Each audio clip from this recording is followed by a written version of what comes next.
Hello, everyone. My name is Jaybird, and welcome back to AIRIS. Without any further ado, let's get right back to where we left off last time. Ah, pop-ups. I hate pop-ups. You know, you get pop-ups. Sorry. Okay, let's load the game. Ah! I am so sorry. I keep getting pop-ups everywhere. I'm so sorry about that. Give me a minute.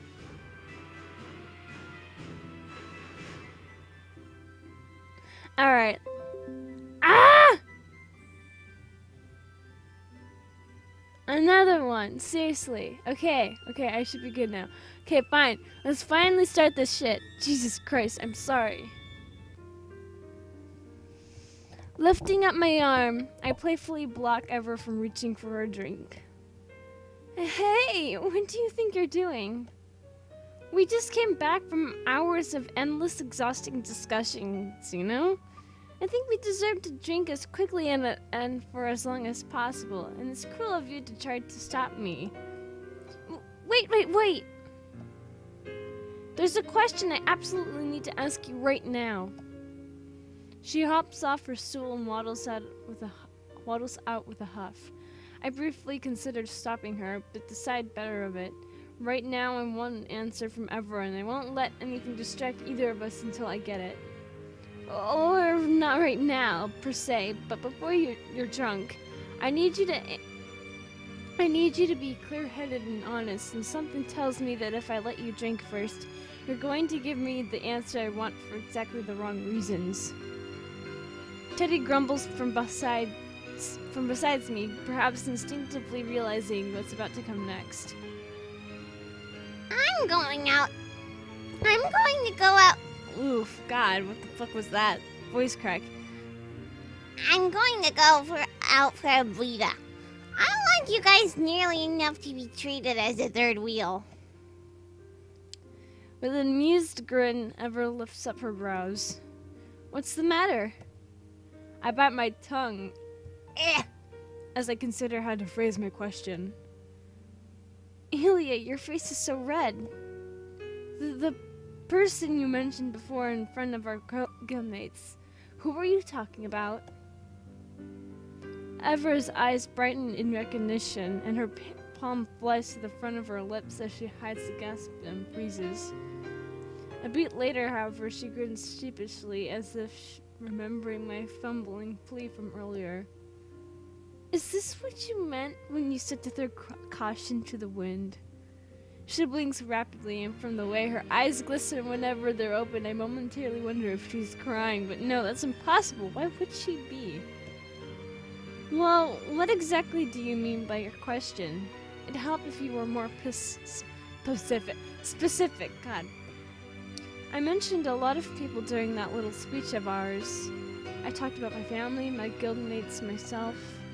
Stop, you know exactly who I'm talking about. Why do you want to know? I'm curious. Now answer me. Why did you want me sober for this? Why did you want me to be sober for this?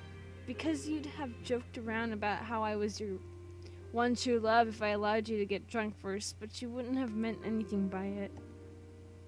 Don't tell me you want me to say that and mean it. That's not what I'm saying. I'm just saying that I want the truth out of you, and I'm not going to get the truth if you're drunk. We're friends, right, Evera? Evera's eyes widen fractionally into a knowing gaze, and I immediately turn my head to look anywhere but at her. When she chimes in, her voice is a slow, contented drawl. Yeah. Although it's exactly what I wanted from her, the admission feels almost like a stab. I've tried to shake off the feeling, but it lingers like an unwanted parasite. Meanwhile, Ever continues talking.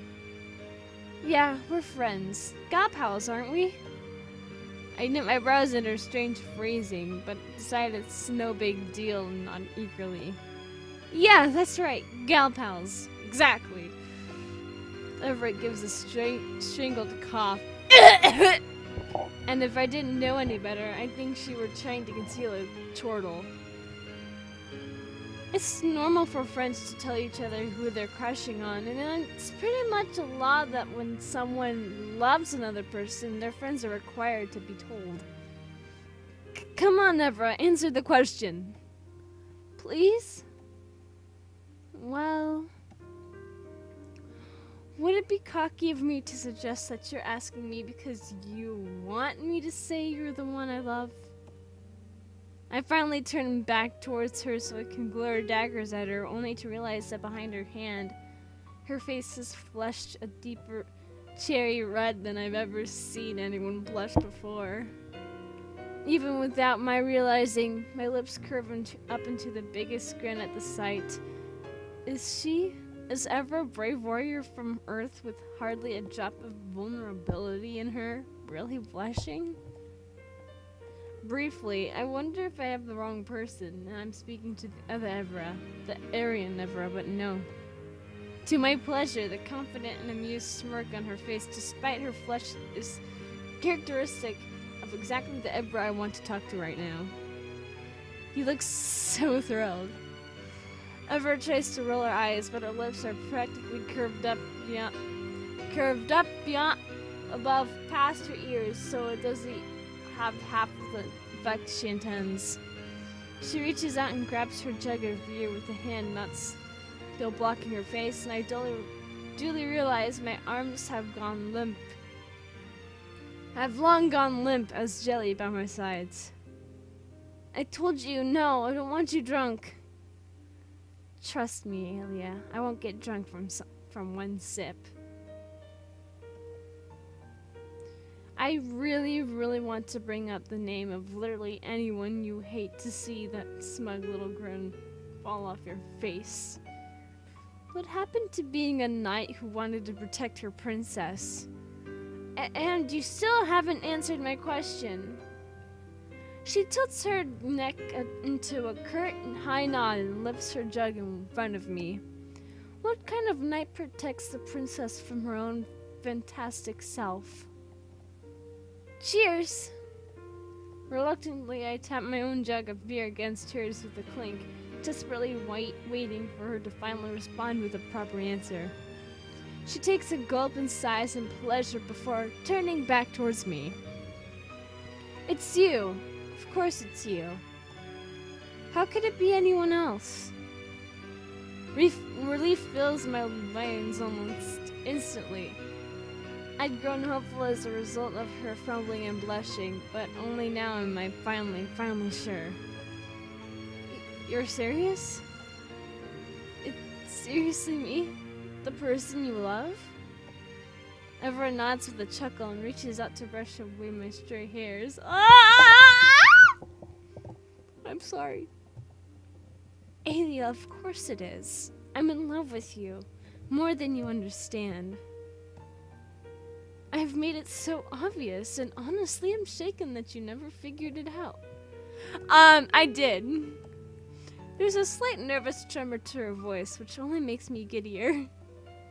You've done nothing of the sort. Oh, really now? Oops, sorry, I touched my microphone. I'm sorry about that. Again, Ever tries to roll her eyes. Again, she doesn't quite succeed. Are you serious, Aelia? Are you really that dense? Are you willfully ignorant? I could give you hundreds of examples, but to think of the most recent and obvious one, remember hanging out at the dungeon? When I was showing off my hacking skills? I swung you around and then kissed your hand like 3 times. I haven't even talked about how I wanted to be your knight in shining armor or whatever, which you clearly remembered based on you mentioning it 2 seconds ago. Mother of souls, I was non-stop trying to impress you with the whole hacking thing to begin with. That was you flirting? I thought we were just kidding around. I mean, in retrospect, I totally wished it was something more, but I didn't dare think. Did you seriously have no clue at all? Not even a feeling? Not until today. Not until we came here and started talking. Everest slaps her forehead. Ooh.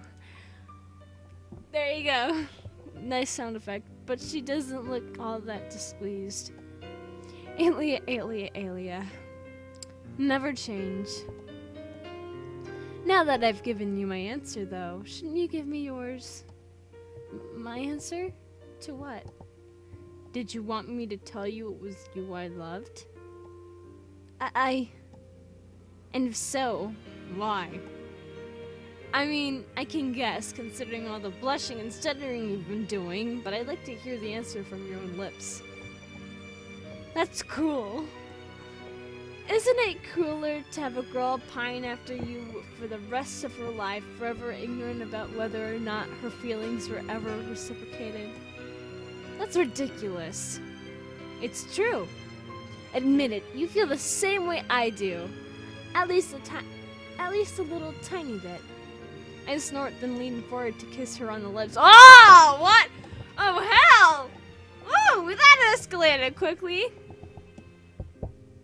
Between breaths, we murmur and giggle like children dizzy from the excitement of their first ever crushes.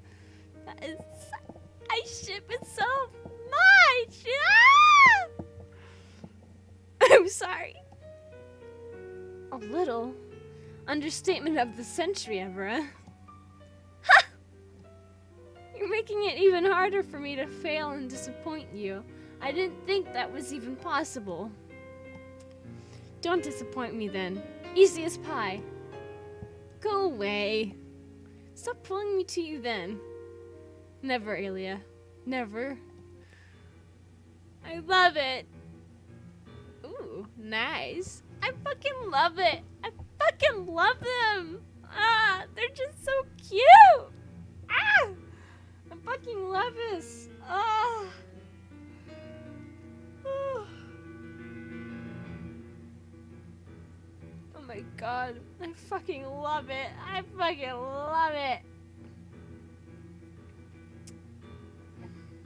Well, that's gonna be it for this episode of AIRIS. If you enjoyed this episode, leave a like down below, leave a comment down below, share it with your friends, subscribe if you haven't, ring that notification bell, and remember, die safely. Bye-bye!